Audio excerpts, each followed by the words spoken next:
Hey guys, this is art teacher Ruth. Today we're going to talk about classroom procedures so that we know what to do every single day when we come in to have a safe and happy art room.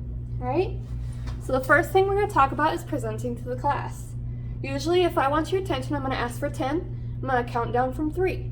3, 2, 1. And I want to see everybody's hands up in the air so that I know you're not working. That means our tools are down and our hands are up and our eyes are up front on me.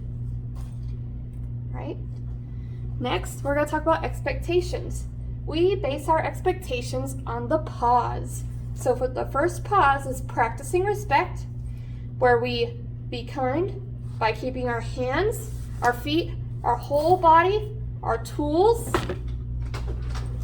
like our glue and our pencils, our words, so we speak nicely, our sounds, we don't make odd sounds like whistling and singing, and our volume, so we don't talk super high in class. We keep all of that to ourselves. That way we can practice respect and be respectful of others so that we don't have headaches or have people be mad at us.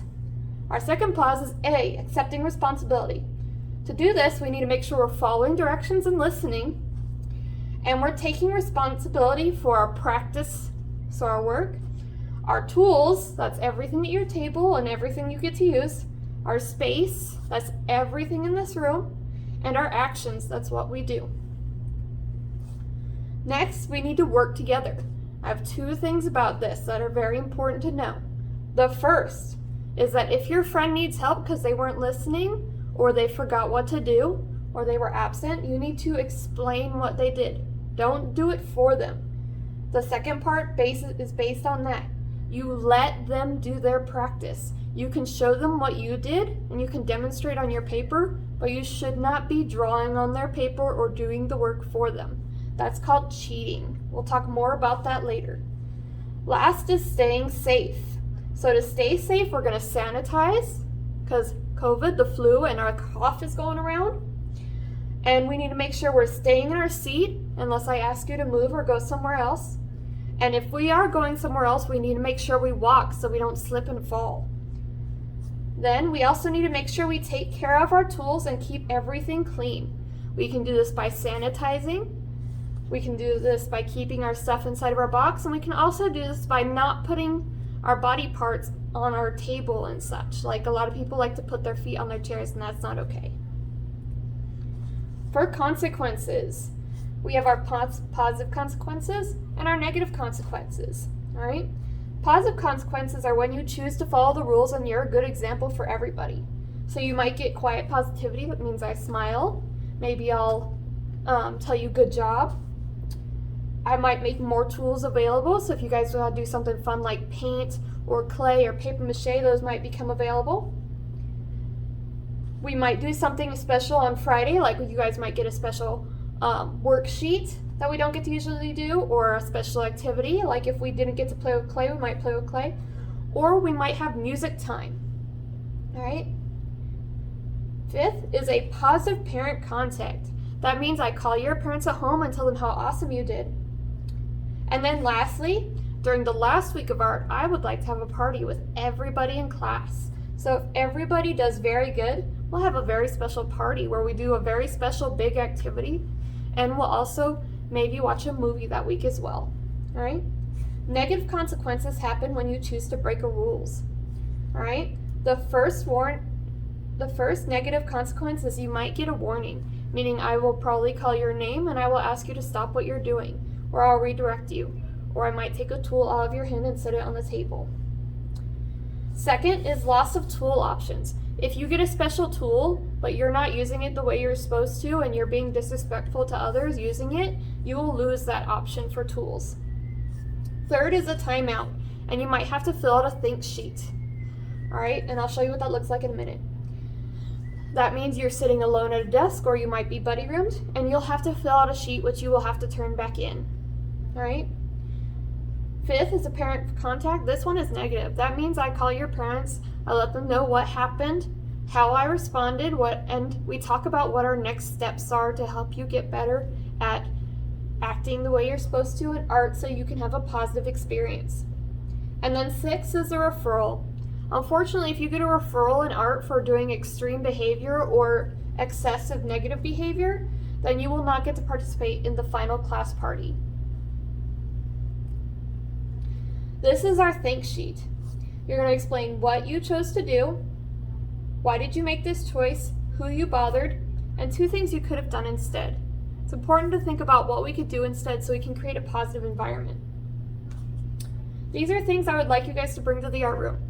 First is a pencil. If you don't like the pencils I have available in the art room, you are certainly welcome to bring your own. A water bottle is very important to bring. Right now, our water fountains are non-accessible, and I don't provide water cups because I do all 1,000 students. That would be a lot of water cups. So please bring a water bottle. They will be stored in a special space underneath our purple wall, right over here. So this is our water bottle space.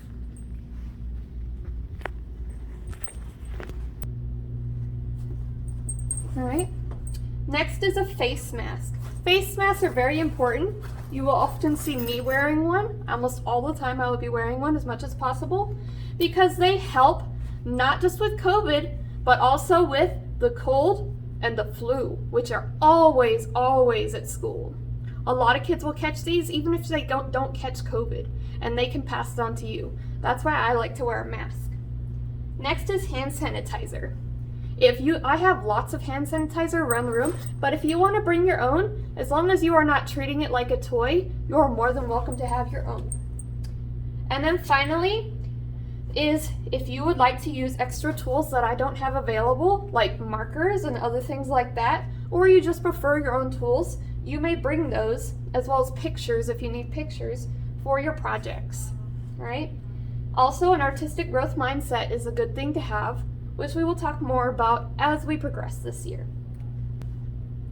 Or next, things that are not allowed in the art room. I have a special box for these, which is called our safety box. I'm going to show you where that is. So it's always going to be right up front so I can see it. It's going to be this big giant box with a lid on it. This is our safety box. And it's where you put all the things that are not supposed to be in the art room. All right? Things that are not supposed to be in the art room and which can be taken away if you have them out and about are phones and electronic devices. I am required to let the principal know if you have these out so that they can take them away because they are not allowed at school. If your parents are contacting you, you need to let me know so we can let them know that you should not have your phone out in class. Right? Headphones. We do not need headphones in the art room at all. We are not having music on our computers. We are not having music on phones. If we get special privileges, I will play music on my stereo, which means you do not need headphones. Balls, balloons, and all toys. This includes your poppets and your fidgets. These need to go in the box so that they don't get taken away and so nobody messes with your stuff. Spray, mist, perfume, cologne, and deodorant, anything you can spray, needs to be put away. So if you have a backpack, should stay in there, should not be coming to art, but if it does, goes in the safety box. Because a lot of people, if you spray stuff, they can't breathe anymore, which is not safe for them. All right? Slime. I don't like slime because it looks a lot like snot, and I think it's really gross. So let's make sure we keep that out of the art room or in the safety box. Bubble gum is not allowed, and that goes along with food. We don't want bubble gum and things and food stuff in here because it could bring in big bugs like roaches and scorpions and other nasty creatures. And also, if it gets in our space, it's going to make our space ugly and it's going to make our space smell funny. Right? Drinks other than water. We don't want to bring anything other than water to the art room because if it spills, it's going to make our space sticky and gross. And we don't want that. All right? We do not have homework in art. We do not take anything home until the last week. Everybody will either get a folder to store your stuff if you're kinder and first grade, or if you're older and you can write, you will get a sketchbook. These are where you store your stuff. All right? Bathrooms. All right. For bathrooms, they are off limits during teacher instructions and demos. So like right now, bathrooms are off limits because you're listening to me so you know the rules. All right?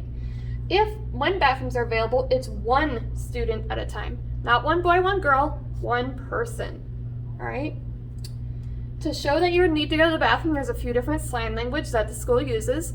I use this sign because this means bathroom. You put your thumb in between your pointer and your middle finger, and then you shake it. So you make the letter T, and then you shake your T. Most of your teachers will have you make this sign. This means R.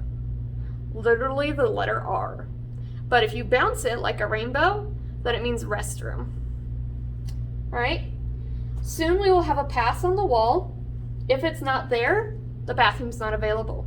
All right? So if it gets lost, the bathroom will be off limits. I have a sign out, which I'm going to show you, which you guys will start using if you can write your name. All right? It's going to be on the wall. It's taped up here. You're going to put your name. It's going to say grade, and you're going to put your sign out time. That's why there's a watch here, so you can see the time. There's also a pen so that you can write.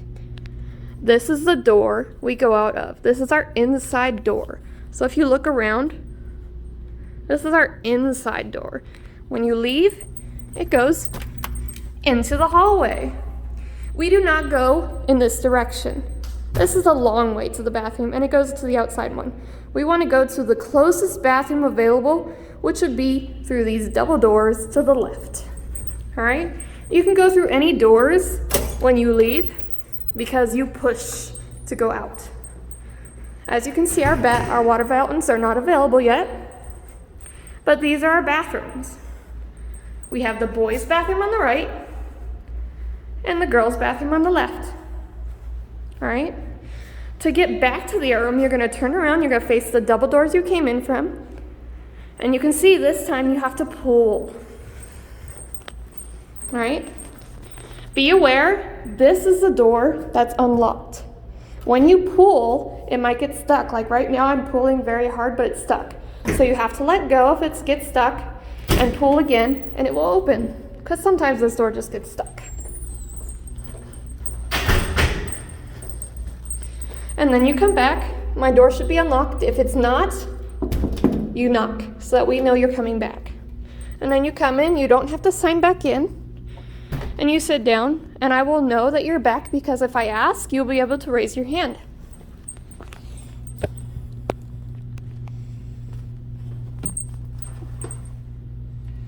Also, make sure you sanitize when you get back, especially if you didn't wash your hands. Let's try to wash our hands if we can.